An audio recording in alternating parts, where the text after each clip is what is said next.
The sharp autumn wind howled through the streets as Elias stepped inside the lavish boutique, the golden chandeliers casting a warm glow over racks of designer suits. The moment he crossed the threshold, the atmosphere shifted. He wasn't greeted. He wasn't acknowledged. Instead, two clerks exchanged judgmental glances before the blonde saleswoman, Amber, sauntered over, her polished heels clicking against the marble floor. She didn't smile. She didn't ask how she could assist him. She simply looked him up and down, the old sneakers, the worn-out hoodie, the faded jeans, and let out a soft, unimpressed scoff. "Are you lost?" she asked, tilting her head, voice thick with condescension. Elias's lips curled into a slow smile. "Not at all. I'd like to see your best suits. Custom fitted." Amber exchanged a glance with her colleague, Jason, a broad-shouldered man in an expensive suit who had been watching with barely concealed amusement. He stepped forward, arms crossed. "Sir, we specialize in luxury menswear. Our clientele is exclusive." Elias's expression remained unreadable. "That won't be a problem." Jason chuckled, shaking his head. "With all due respect, our cheapest suit starts at $15,000, and that's before custom tailoring." Elias nodded. "That's fine. I'll pay in cash." Amber's perfectly arched brows lifted. "Cash?" she repeated, as if the very word disgusted her. "Sir, this isn't some thrift store. We don't entertain browsers." Jason smirked. "I can recommend some more affordable options down the street. There's a clearance sale happening at—" Elias held up a hand, silencing him. His expression remained calm, but there was something in his dark eyes, something calculating. "So you're refusing to help me?" he asked quietly. Amber placed a manicured hand on her hip. "We're just being realistic. We cater to a certain class of clientele, and you," she waved a dismissive hand at his appearance, "don't quite fit the bill." A slow, eerie silence followed. The air grew heavy, thick with unspoken tension. Then Elias smiled, small, knowing, and chilling. "I see," he murmured. "Thank you for your honesty." And with that, he turned on his heel and strolled out, the door shutting with a soft click behind him. Jason exhaled a laugh, shaking his head. "Can you believe that guy?" Amber scoffed, rolling her eyes. "Honestly, the nerve. Some people just don't know their place." But before they could return to their tasks, a loud gasp echoed across the boutique. One of the customers had frozen in front of the massive flat screen mounted on the wall, where the evening news played in the background. "Wait, isn't that him?" she whispered, her voice trembling with disbelief. Amber and Jason turned just in time to see a breaking news banner flash across the screen. The anchor, her voice urgent, spoke rapidly. "Billionaire mogul and reclusive philanthropist Elias Grant has been spotted in the city today. Known for his secret evaluations of businesses before making multi-million-dollar investments, Grant's sudden visit has left many wondering which lucky establishment will be receiving his golden touch." The screen flickered, and then there he was, Elias Grant, wearing a worn-out hoodie, faded jeans, old sneakers. Amber's stomach dropped. Jason's face drained of color. The boutique fell into a suffocating silence. The man they had just insulted, the man they had dismissed, the man they had humiliated. He wasn't just anybody. He was Elias Grant, the billionaire. The room spun as reality crashed down on them, and as Amber staggered toward the door, panic clawing at her throat, one chilling thought consumed her mind. They had just made the biggest mistake of their lives. The room spun as reality crashed down on them, and as Amber staggered toward the door, panic clawing at her throat, one chilling thought consumed her mind. They had just made the biggest mistake of their lives. Jason's hands trembled as he reached for his phone. We have to fix this," he stammered. "We need to find him. Apologize. Maybe he'll understand." Amber's throat was dry. "Do you think he'll give us another chance?" Before Jason could respond, the store's entrance burst open, and a middle-aged man in a crisp gray suit stormed inside. His sharp features were twisted in rage, his salt and pepper hair disheveled as though he had just received the worst news of his life. It was Mr. Hawthorne, the boutique's owner. His voice boomed through the store. "What the hell did you two idiots do?" Amber flinched. "Yes, sir, we—" Do you have any idea who you just threw out my store? His face was red with fury. Elias Grant. The Elias Grant. Jason swallowed hard. We didn't know. Hawthorne let out a bitter laugh, shaking his head in disbelief. Oh, you know? Is that supposed to make it better? You turn away the one man who could have made this boutique the most sought-after store in the entire country. Amber's mind reeled. Maybe we can fix it. Maybe if we just... Oh, it's too late for that, Hawthorne snapped. He pulled out his phone, his fingers flying across the screen before he turned it around to show them. Amber's stomach dropped further. Jason felt like the ground was about to open beneath him. There, plastered all over social media, was a viral video. Someone had recorded the entire incident. The sneers, the dismissal, the condescension. The caption read, "Billionaire Elias Grant gets humiliated in boutique. Their reaction will shock you." Jason scrolled through the comments, his face turning paler with every word. Imagine treating people like trash just because of their clothes. They deserve to be shut down. Elias Grant built his empire from nothing. He knows what it's like to be looked down on. He'll destroy them. This is why I don't shop at places like this. Arrogant staff who think money is the only thing that matters. Can't wait to see the store go up in flames. Grant doesn't forget. Amber's knees nearly buckled. Sir, we didn't mean to. Hawthorne was shaking with fury. It doesn't matter what you meant. The world has already made up its mind. Our customers are already canceling orders. Investors are pulling out. He exhaled sharply, gripping his forehead. We're ruined. Jason could feel sweat trickling down his back. Maybe if we reach out to Mr. Grant and... Hawthorne glared at him.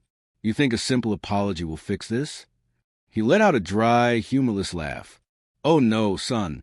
This isn't something you fix with an apology. This is war. Amber's breath hitched. W, what do you mean? Hawthorne's gaze darkened.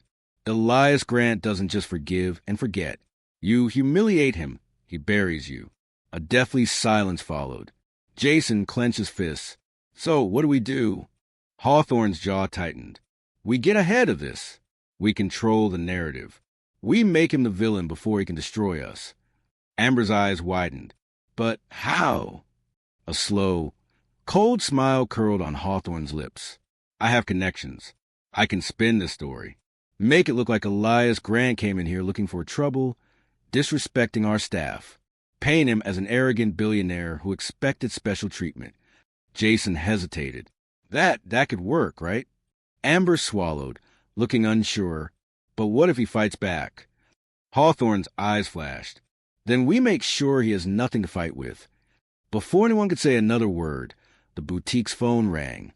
The sharp, shrill noise sent a shiver down Amber's spine. Jason stared at it. Who will be calling now? Hawthorne snatched a receiver, pressing it to his ear. Hello? A long silence. Then a low, measured voice, smooth as silk, yet sharp as a knife, spoke on the other end. I hope you're ready for what comes next. Hawthorne's breath hitched. His fingers tightened around the receiver. Who is this? But he already knew. Elias Grant. The line went dead. Amber let out a shaky breath. Jason felt his entire body tense. And then the boutique's lights flickered. Outside, the sound of murmuring voices grew louder as more people gathered, their phones raised, recording the aftermath of the viral scandal in real time. A storm was coming, and there was nowhere to hide. Amber's breath was shallow as she stared at the now-dead phone in Hawthorne's shaking hand. Jason wiped the sweat forming on his brow, his stomach twisting into knots. What do we do now? Jason finally whispered, his voice barely audible over the murmur of the growing crowd outside. Hawthorne set the phone down slowly, his knuckles white. We stick to the plan. We go on the offensive. We make sure Elias Grant looks like the entitled villain in this. Amber bit her lip. But he's powerful. If he wants to destroy us, I don't think there's anything we can do to stop it. Hawthorne's glare cut through her like a blade. Then we make sure he never gets a chance. Before Amber or Jason could respond, the boutique's front doors were suddenly thrown open. A tall man in a navy blue suit strode inside, flanked by two more men in dark attire. Their presence commanded immediate attention, their expressions unreadable. One look at them and Amber knew they weren't customers. They were here for something else. Mr. Hawthorne, the man in the navy blue suit, said smoothly, his piercing eyes locking onto the boutique owner. "My name is Victor Langston. I represent Elias Grant." A thick silence fell over the boutique. Hawthorne's face tightened, his jaw ticking slightly. "And what exactly does Mr. Grant want?" Victor smiled, but there was no warmth in it. "Oh, it's not what he wants. It's what he's already done." He reached into his inner jacket pocket and pulled out a neatly folded document. Effective immediately, Grant Enterprises has acquired ownership of this boutique's parent company. "As of now, you don't own this place anymore." Amber gasped.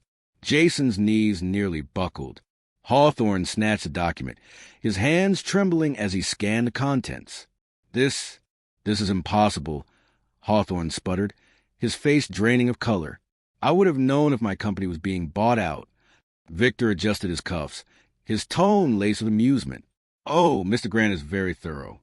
While you were busy plotting your little damage control scheme, he was acquiring the one thing you valued most. And now," he leaned in slightly, "you work for him." Amber covered her mouth in shock. Jason took a step back, shaking his head. No, this can't be happening." Hawthorne gritted his teeth, his fingers crushing the paper in his hand. "He thinks he can just waltz in and take everything from me? I won't let this stand." Victor's smile widened. "You don't have a choice." Hawthorne clenched his fist so tightly his knuckles turned white. "I'll fight this." Victor tilted his head. "With what money? With what legal team? Elias Grant owns the lawyers you'd need to fight him.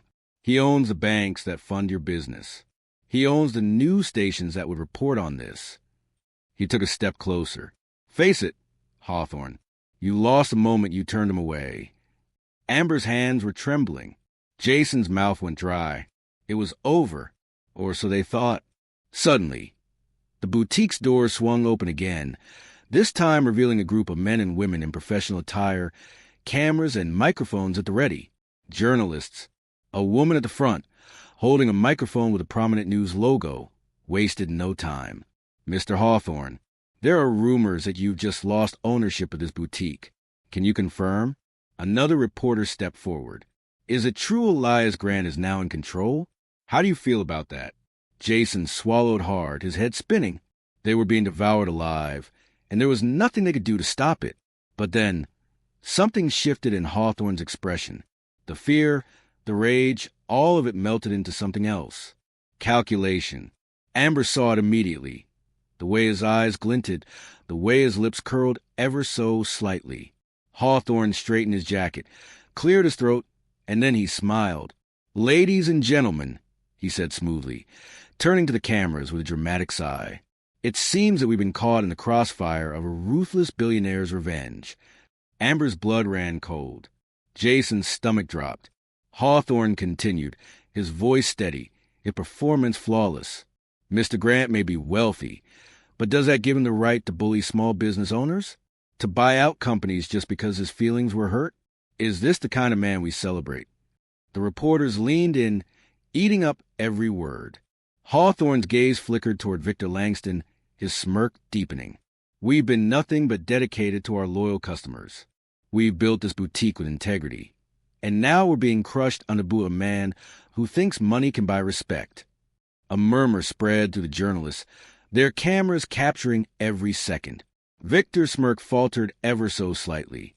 He opened his mouth, but Hawthorne was already turning back to the cameras.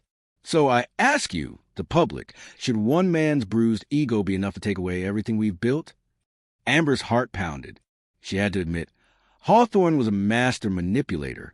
He was shifting the narrative in real time, framing Elias Grant as a villain instead of the victim, and the reporters were eating it up.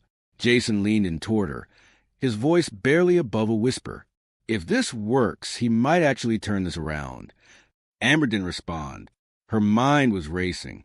Was this the end? Had they actually outmaneuvered Elias Grant? Before she could process further, a new voice rang through the boutique. Low, calm, deadly. "You really think that's going to work?" The entire room turned. Elias Grant stood at the entrance. But this time, he wasn't wearing tattered clothes. He was dressed in an impeccably tailored black suit, his presence commanding, his dark eyes locked onto Hawthorne, like a predator who had just cornered his prey. Amber's breath caught in her throat. Jason nearly stumbled back. The reporters turned their cameras toward him instantly, whispers rippling through the crowd. Elias took a slow step forward. "You think you can twist the truth?" His lips curled into a smirk. "You're about to find out just how wrong you are." The air was electric, the tension suffocating. And then Elias pulled something from his pocket, a small, sleek device. He pressed play. A recording played loud and clear for the entire room to hear. It was Hawthorne's voice. "We get ahead of this. We control the narrative. We make him the villain before he can destroy us." The reporters froze. The cameras zoomed in. Amber's blood ran ice cold. And for the first time since this nightmare started, Hawthorne's face filled with something he hadn't shown before. Pure, unfiltered terror. Hawthorne's breath hitched as the recording echoed through the boutique. The entire room had gone dead silent. The journalists stood frozen, their cameras rolling, capturing every damning second. Amber's hands clutched the edge of the counter. Jason's eyes darted between Elias Grant and their now-exposed boss, his body tense with anticipation. Hawthorne's face twisted in desperation. This is taken out of context," he sputtered. You can't prove anything." Elias raised a single brow, his smirk deepening. "Can I?" He reached into his jacket pocket, producing a second device. He pressed play. This time, Hawthorne's voice filled the room once again, but it was worse. "Then we make sure he never gets a chance. I have connections. I can spin this story. Make him look like an entitled billionaire throwing a tantrum. Face it, if we don't ruin him first, he'll bury us." Gasps erupted from the gathered reporters. The murmurs turned into shocked whispers. Cameras zoomed in on Hawthorne's horrified expression, capturing every twitch, every drop of sweat beading on his forehead. Victor Langston smirked. "Tell me, Mr. Hawthorne, does it sound out of context too?" Amber's stomach churned as she watched Hawthorne grasp at straws. "This is a setup? He's trying to frame me." One of the journalists turned toward Elias. "Mr. Grant, how did you obtain this recording?" Elias chuckled, shaking his head. "Let's just say, when people assume you're beneath them, they don't realize who's watching. I don't need to frame anyone." His eyes locked onto Hawthorne, voice sharp as steel. "You did that all on your own." Jason swallowed hard. This was it. The final nail in the coffin. Hawthorne was losing control. He turned to Amber and Jason, desperation in his eyes. "You too. Back me up. Tell him what kind of man he really is." Amber and Jason exchanged glances. Then, as if in unison, they both took a step back. Hawthorne's face twisted in disbelief. You ungrateful little." Amber squared her shoulders. "We were just doing our jobs." Jason nodded. "But you? You were playing a dirty game, and now you're paying for it." Hawthorne looked like he was about to combust. "I made you both," he bellowed. "You'd be nothing without me." Elias let out a small, amused laugh. "Is that right?" He turned to Victor. "What's the status of the boutique?" Victor straightened. "As of now, the ownership transfer is finalized. Hawthorne has no control over it anymore." Elias looked back at Hawthorne. "You're done." Hawthorne's breathing was erratic. He turned toward the cameras, raising his hands in a pleading gesture. "You can't do this. This is my life, my reputation. I built this empire." Elias took a step forward, his voice calm, yet unshakable. "And you destroyed at the moment you judged someone by their clothes instead of their character." Hawthorne opened his mouth, but no words came. He had lost. Completely. Amber and Jason watched as security entered, escorting Hawthorne out. The once powerful boutique owner had become nothing more than a disgraced man, brought down by his own arrogance. The reporters swarmed Elias immediately. "Mr. Grant, what happens to the boutique now?" Elias glanced around, then smiled. This boutique was built on exclusivity, on making people feel like they had to prove their worth to be treated with respect. That ends today. He turned to Amber and Jason. You too. You worked under a toxic man, but I believe people can change. He extended a hand. Would you like to stay? Under new leadership. Amber's heart pounded. Jason's breath hitched. This was an opportunity of a lifetime. They exchanged one last look before shaking Elias' hand. Yes, Amber whispered. We'd be honored.